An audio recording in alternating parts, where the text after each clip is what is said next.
Chapman, oh, and it's Chris White who's miskicked it, and Fairclough, the two centre-backs. The right place for Leeds, but the wrong men there. And here come Palace, and it's Ian Wright, who could be the right man for Thomas.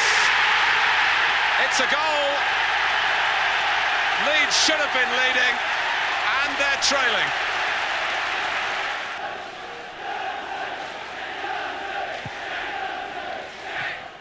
Strachan's corner, 1-1. Gary Speed it is.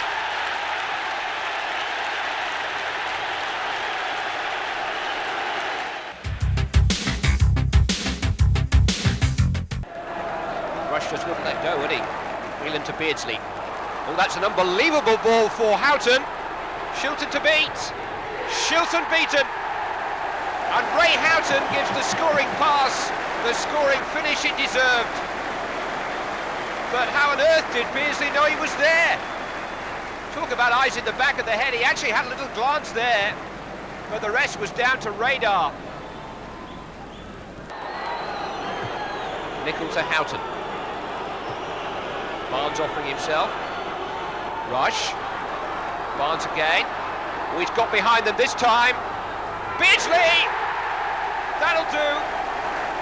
Peter Beardsley's 8th goal in just 6 league games this season. But once again, it was John Barnes who did the damage.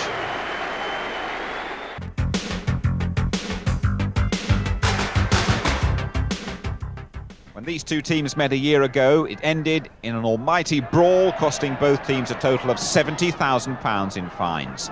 The only thing in danger Saturday, though, was the Norwich goal. Good work from Paul Merson, and his cross is met by Paul Davis. The match all over in the first half hour. Paul Davis has had a couple of bad seasons with injury throughout the World Cup. He played in Sweden to get himself fit, and he's come back stronger than ever.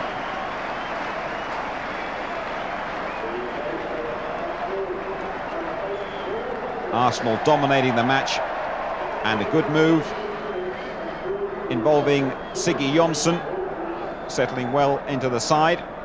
Number 4, then Nigel Winterburn and the Swedish international Limpar, and number 2 for Paul Davis.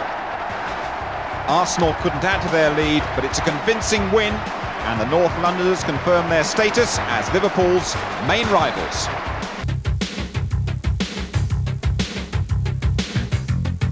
Spurs maintain their impressive away form in an entertaining London derby at Loftus Road. Both sides had chances to win the game. Fine save from Tony Roberts, avoiding embarrassment for Paul Parker. Former England skipper Ray Wilkins could have put Rangers in front, but was denied by a fine save from Eric Thorstvedt. You can see why Spurs have gone 360 minutes without conceding an away goal. In the second half, Thorstvedt denied Rangers once more. A poor backheader from Howells. Les Ferdinand disappointed he didn't put the rebound away. Paul Gascoigne might have done better from an excellent through ball played by Paul Allen. But Paul Parker pressured him all the way. No goals then, but no shortage of action.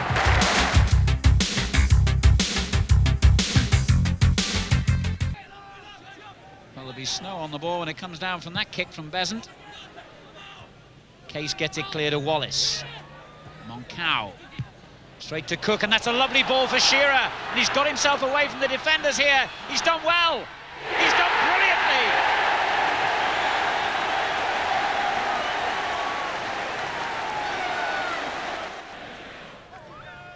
Ruddock. Shearer, a bit unlucky then.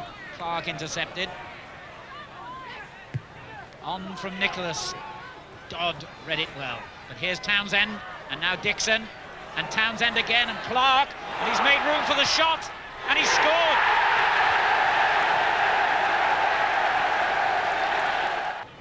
Jury in possession. Osman dispossesses him and finds Wallace.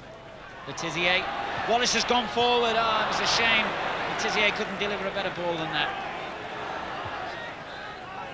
Meantime, the threat on the Southampton goal from Dixon. Oh, it's a lovely ball, Wilson!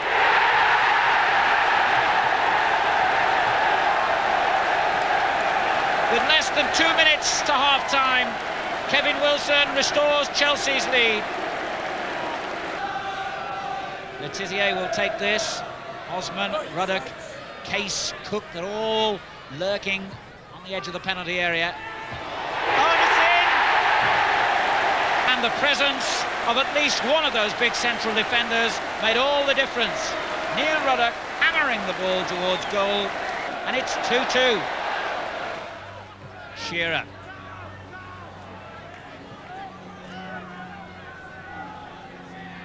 Clark has got himself into trouble with Wallace. Case.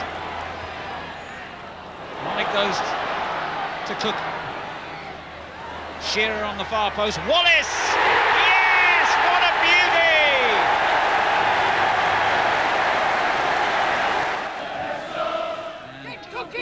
beauty! Dennis Rowe just offering some advice to Southampton about how to retain their lead this time. Here's Jury. He's got Wilson in a good position in the penalty area.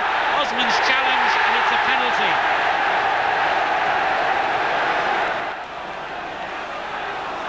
And Dennis Wise, whose only goal so far for Chelsea came from the penalty spot.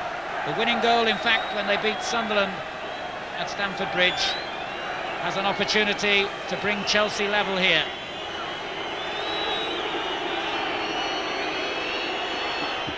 It's 3-3.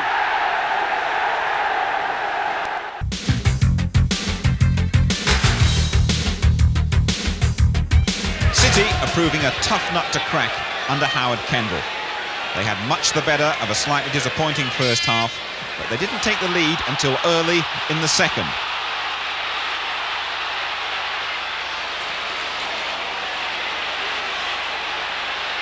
There's some good work on the far side by the former England man Peter Reid. And the ball dropped nicely for Alan Harper to get his first goal for the club.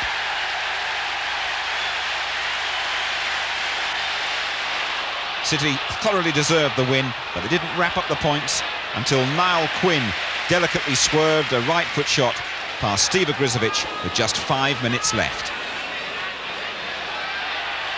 Helped by the substitute Clive Allen.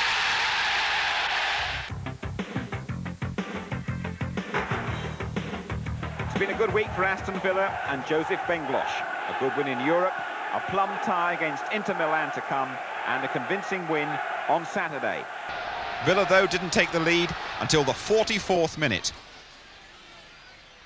Gordon Cowans with a deep cross. Stuart Gray headed across goal. Ian Olney on the spot to guide it past Tony Norman.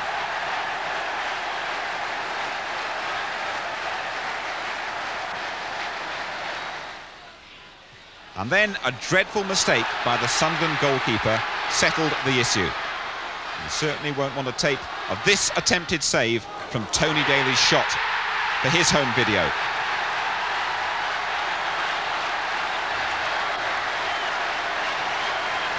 Poor Norman. He won't win save of the season with that one.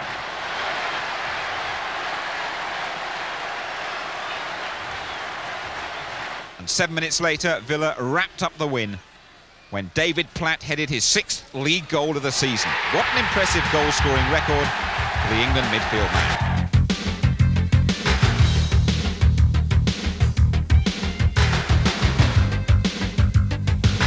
A big day for United's new signing Vinnie Jones, making his first appearance against the side that discovered him. Wimbledon striker John Gale was involved in a well-publicised punch-up at a training session in midweek with his captain Keith Curle. Fortunately, they buried the hatchet before the kick-off. Entertaining match, though. United took the lead after 14 minutes. David Barnes' left-foot shot flying in from the edge of the box. And Barnes obviously paid a visit to Vinnie Jones' barber in the week. 13 minutes later, in the swirling wind, Wimbledon equalised. Krasinski's shot smacks against the bar. And Carlton Fairweather, almost Van Basten-like skills, a spectacular overhead kick.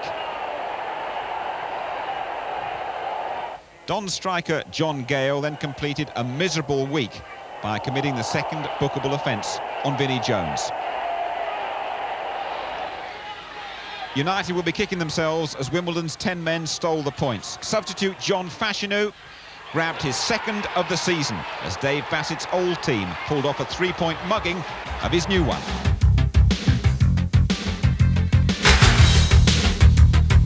Forest were mourning the loss of former assistant manager Peter Taylor, who died at the age of 62.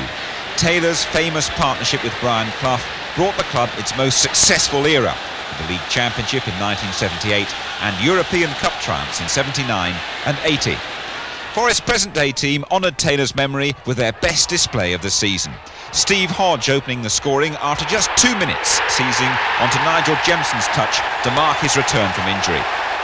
Everton grabbed their first league win last weekend. They hadn't scored at the City Ground since April 1982. Neil MacDonald ended that barren spell with this superb 30-yard blast that levelled the scores after 12 minutes. But Forest were not to be denied. 7 minutes into the second half, Nigel Jemson found the net for the 8th time this season with a stylish chip over Southall that shows the quality of this young striker. And Jemson very much involved in Forest's third goal as well. It's his cross that drops nicely for Steve Hodge. 2 for the England international, a fine performance from Nottingham Forest.